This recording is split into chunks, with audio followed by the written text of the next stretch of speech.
Hello guys, are you all ready for the next chapter? We are reading The Crickets.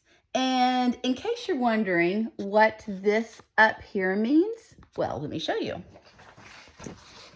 The X stands for 10 and the V stands for 5. These are what we call Roman numerals or Roman numbers.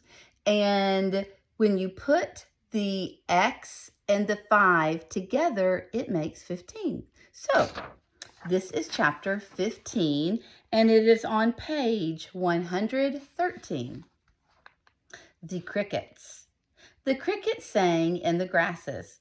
They sang the song of summer's ending, a sad, monotonous song. Summer is over and gone, they sang, over and gone, over and gone. Summer is dying, dying. The crickets felt it was their duty to warn everybody that summertime cannot last forever. Even on the most beautiful days in the whole year, the days when summer is changing into fall, the crickets spread the rumor of sadness and change. Everybody heard the song of the crickets. Avery and Fern Arable heard it as they walked the dusty road. They knew that school would soon begin again. The young geese heard it and knew that they would never be goslings again. Charlotte heard it and knew that she hadn't much time left. Mrs. Zuckerman, at work in the kitchen, heard the crickets, and a sadness came over her too. Another summer gone, she sighed. Lurvy, at work building a crate for Wilbur, heard the song and knew it was time to dig potatoes. Summer is gone and gone, repeated the crickets. How many nights till frost? Sang the crickets. Goodbye, summer, goodbye, summer, goodbye. The sheep heard the crickets, and they felt so uneasy they broke a hole in the pasture fence and wandered up into the field across the road.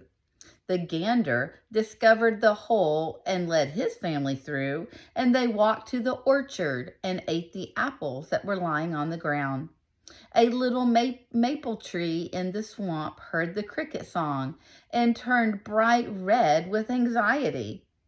Wilbur was now the center of attraction on the farm. Good food and regular hours were showing results. Wilbur was a pig any man would be proud of. One day, more than 100 people came to stand at his yard and admire him. Charlotte had written the word radiant. And Wilbur really looked radiant as he stood in the golden sunlight. Ever since the spider had befriended him, he had done his best to live up to his reputation. When Charlotte's Web said, "some pig," Wilbur had tried hard to look like some pig. When Charlotte's Web said, "terrific," Wilbur had tried to look terrific. And now that the web said radiant, he did everything possible to make himself glow.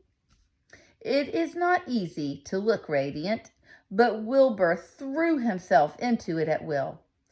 He would turn his head slightly and blink his long lashes. Then he would breathe deeply. And when his audience grew bored, he would spring into the air and do a backflip with a half twist. At this, the crowd would yell and cheer. "How's that for a pig?" Mr. Zuckerman would ask, well pleased with himself. "That pig is radiant." Some of Wilbur's friends in the barn worried for fear all this attention would go to his head and make him stuck up. But it never did. Wilbur was modest. Fame did not spoil him. He still worried some about the future, as he could hardly believe that a mere spider would be able to save his life. Sometimes at night, he would have a bad dream.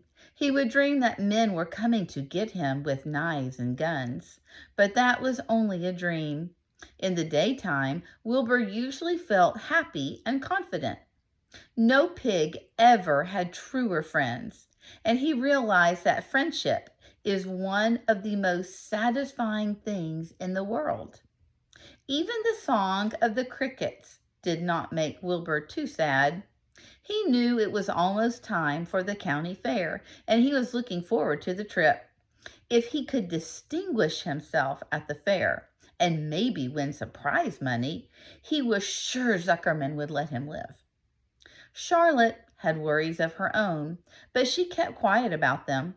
One morning, Wilbur asked her about the fair. "You're going with me, aren't you, Charlotte?" he asked. "Well, I don't know," replied Charlotte. "The fair comes at a bad time for me.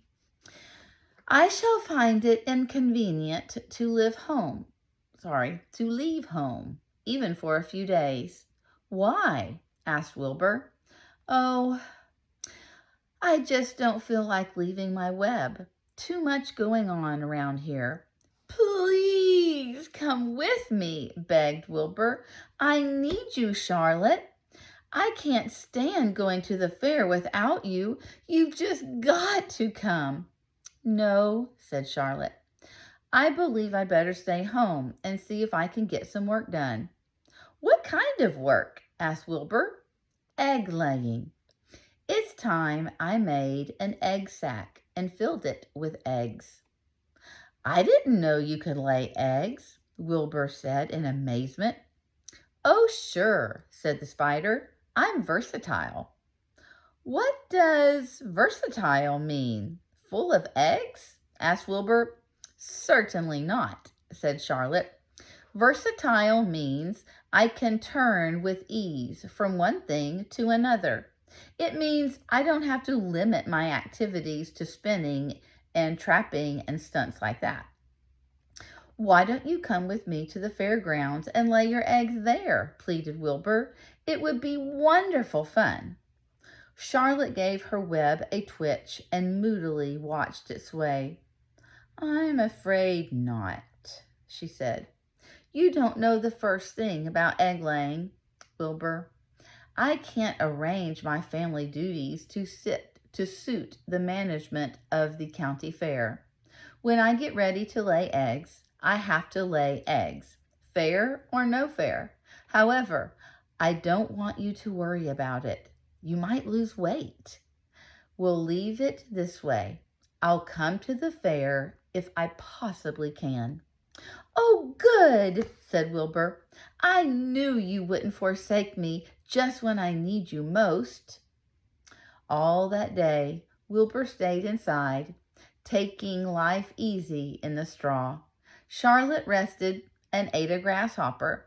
She knew that she couldn't help Wilbur much longer. In a few days, she would have to drop everything and build the beautiful little sack that would hold her eggs.